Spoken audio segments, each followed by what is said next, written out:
Alright, I'm just jumping straight into it. I haven't even watched the episode that I just edited.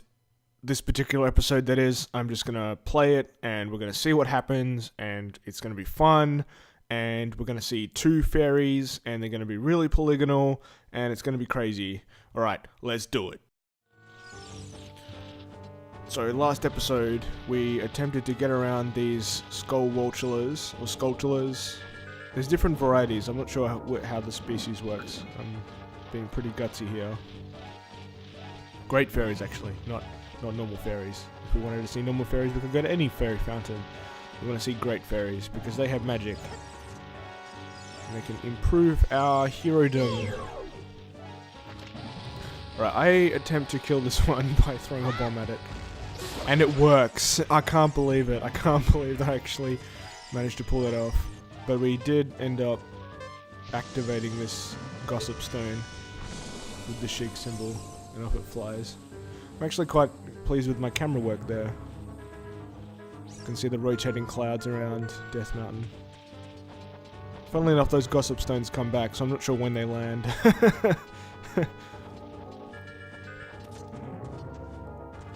Right, there's Kaepora Gabora, but we avoid them.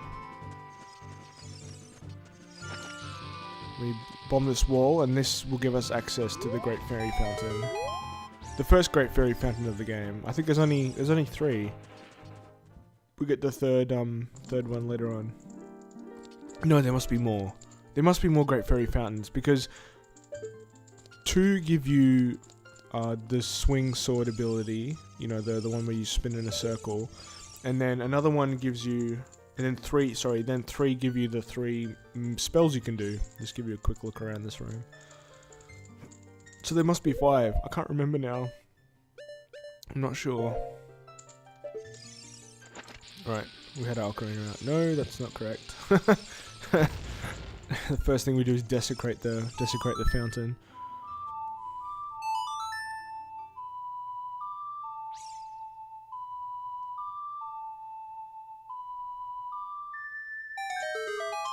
Alright, we've played the Messenger's Medley, Zelda's Lullaby. I remember seeing this for the first time when I was a kid, and I was like, wow. So this is what the N64 can do. It's crazy.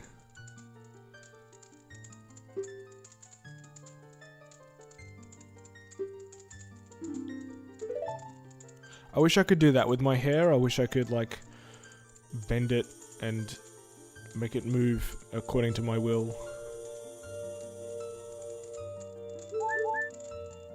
So we've been healed, and we've been given the first magic upgrade of the game. We've been given a meter.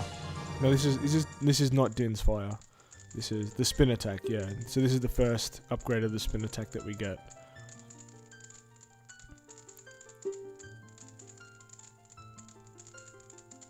And I'll give you guys a demonstration later on, just after this.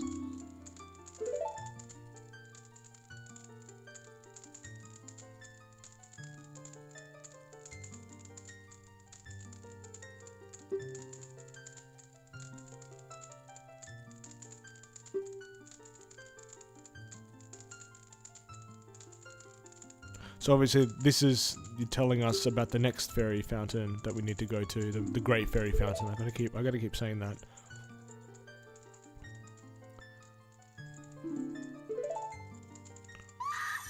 Lots of opportunities for thumbnails here. Just seems to be how I'm coordinating the thumbnails at the moment. I just take a frame out of the video. So here's how you do the spin attack. You hold down B, but then you can also release it by spinning the. You can also release the magic by spinning the analog stick around. So this should. Trying to do it now, like that, I think. So there's 2 levels to it. There's one, and then there's a second one. Second one's orange, obviously.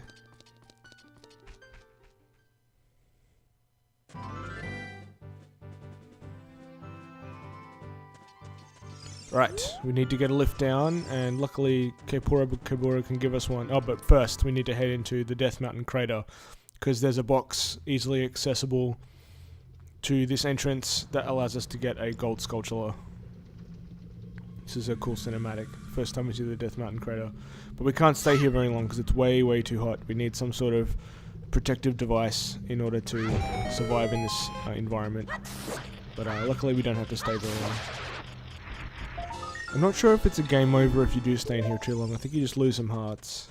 Maybe 1 heart, 2 hearts.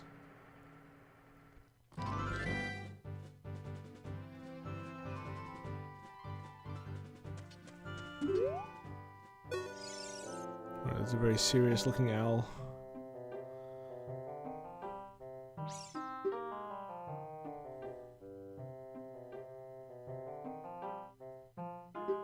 Such an insult. You don't look like a hero.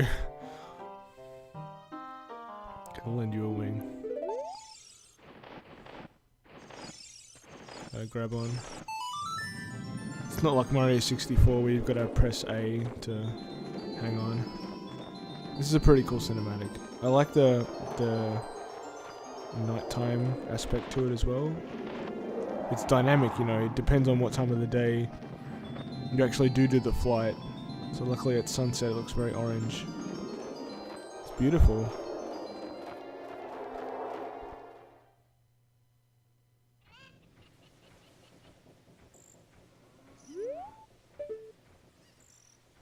Alright, we're here in Kakariko Village, and this is an interesting perspective on the village. We're actually up quite high. We're on top of not Sheikah's house, Impa's house. So this is how we could have gotten that heart piece instead of climbing on top of the construction site, the building blocks of the building. We could have gone down onto this roof here by waiting a little bit in the game.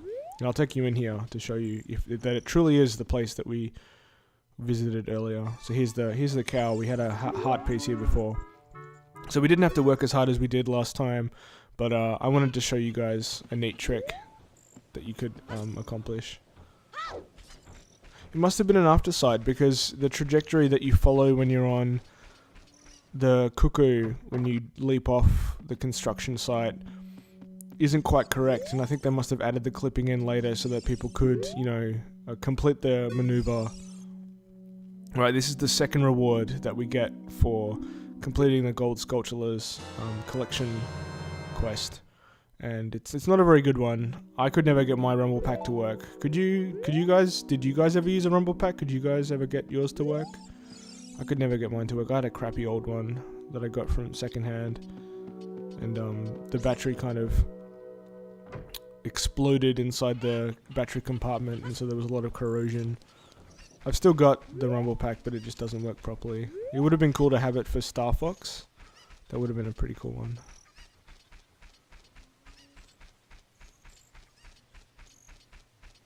I think the next thing we do is complete more of the Happy Mask quest. We need to go return the money that we got for the mask. No, we don't do that actually. We come straight away here. Come to the Great Fairy Fountain. I forgot what we were doing. I should probably skip ahead a little bit further in these episodes so I can remember what's happening. But this is the second Great Fairy Fountain of the game, and I'm glad that we're hitting it out in 2 episodes. That's a pretty cool thing to do. And with the magic of editing, you can skip through the boring parts like running around the field and having to deal with those skeleton people. So now that we have the bomb bag, we can actually clear a path here. I'm actually getting low on bombs. It's such a deceptive sign.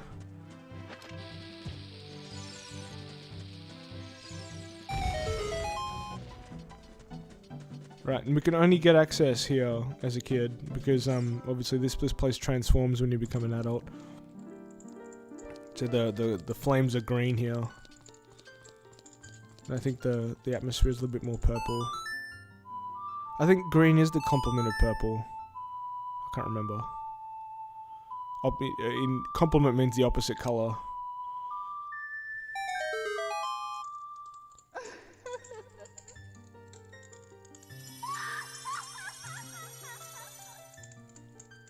This fairy lays down.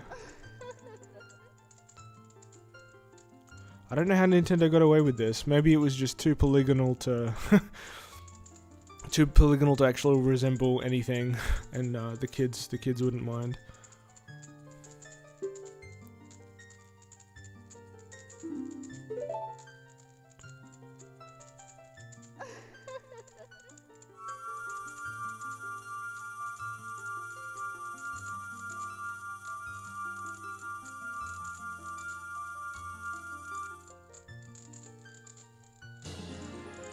Alright, Din's Fire. This is pretty cool. This is actually really useful. Use it in dungeons, use it for a few mini quests. It's good to take care of lots of enemies really quickly if they're weak enough.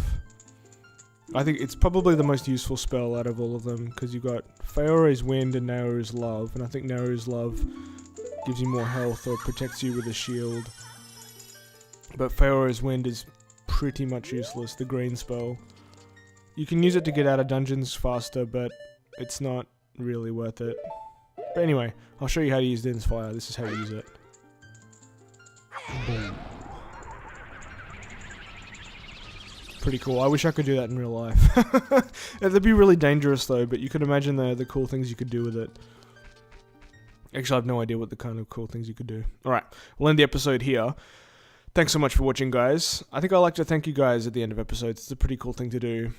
I'll see you guys next time. It's going to be a few more episodes before we get to the dungeon, but if we are diligent, we will get through to the dungeon faster than not. Alright, I'll see you guys next time.